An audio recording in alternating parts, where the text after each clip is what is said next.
Bonjour, bonjour.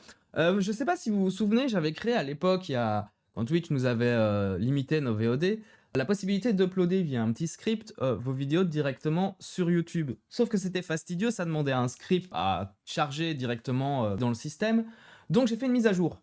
J'ai ajouté un bouton Export to YouTube ici, qui est directement lié à votre menu. Donc si vous cliquez, vous sélectionnez par exemple 3 vidéos, vous pouvez cliquer sur ce bouton et vous avez un petit message qui vous explique ce qui va se passer, c'est-à-dire que les vidéos vont être envoyées comme non listées dans YouTube. Si vous cliquez sur OK, vous allez avoir le système qui automatiquement appuie sur tous les boutons qu'il faut et voilà, vous avez uploadé vos 3 vidéos sur YouTube. Alors évidemment, il faut un peu de temps pour qu'elles arrivent, mais c'est fait, vous avez terminé.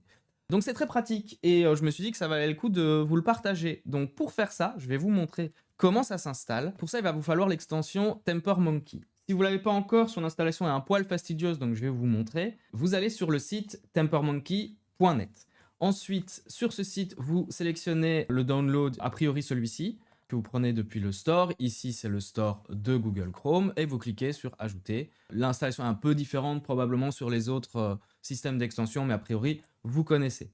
Voilà, vous avez installé votre extension, c'est super, mais c'est pas terminé. Maintenant, ce que vous devez faire, c'est premièrement venir ici. Je vous conseille de cliquer là, comme ça vous avez TemperMonkey qui apparaît directement au-dessus.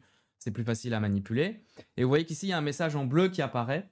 Ce message en bleu, il vous indique que vous devez modifier la façon dont l'extension est gérée par Chrome en l'occurrence. Vous allez donc, vous cliquez droit sur votre bouton, vous faites Manage Extension et vous devez chercher quelque chose qui s'appelle Allow User Scripts. Vous le cochez et vous devez aussi cocher le Developer Mode qui se situe ici. Une fois que c'est fait, votre extension est prête à fonctionner. Vous allez ensuite sur ce lien ici et vous allez sur Dashboard. Une fois sur le dashboard, vous allez dans Utilities qui se situe là et vous ensuite faites Import from URL. Et là, vous allez devoir mettre une URL qui se situe sur le GitHub. Donc, le GitHub en question, il est disponible sur la description de la vidéo et vous allez chercher le fichier UserScript. Ensuite, vous cliquez sur Raw et là, vous obtenez un fichier ici avec du texte, du code. Vous vous en occupez pas, ce qui vous intéresse, c'est l'URL. Prenez l'URL et vous retournez sur votre dashboard qui est ici, dans l'onglet Utilities, et vous importez votre script. Voilà, il va vous proposer de vérifier. Donc, n'oubliez pas de relire ou faire relire ce code pour vérifier qu'il n'y a rien de malicieux dedans. Il n'y a rien de malicieux dedans, mais c'est une bonne pratique de vérifier. Vous cliquez sur Install et votre fichier est installé. Si vous allez dans Install User Script, vous le voyez, il apparaît. Maintenant, testons si ça fonctionne. Pour ça, il suffit simplement de retourner sur votre page vidéo produceur de Twitch. Vous êtes ici. Là, pour le moment, le bouton n'apparaît pas. Si on rafraîchit la page, en principe, il devrait apparaître. Et voilà, on va vérifier qu'il fonctionne. Je coche une vidéo, je clique sur Export, je suis d'accord. Il va automatiquement envoyer la vidéo à l'export. Et voilà, c'est parti sur ma chaîne YouTube.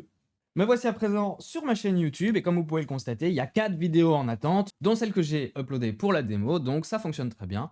Et voilà. Alors il peut arriver que ça mette un peu de temps avant d'apparaître sur votre YouTube Studio. C'est normal. Vérifiez dans 5-10 minutes si la vidéo apparaît bien et si c'est le cas, tout fonctionne parfaitement. Voilà, j'espère que ça vous a paru suffisamment clair. Vous avez le GitHub qui se trouve en description de la vidéo ou dans le Bluesky que vous êtes en train de regarder. N'hésitez pas bien sûr à partager ce lien et partager cette vidéo pour toute personne que ça pourra intéresser. Et moi, je vous fais des bisous. Bye bye.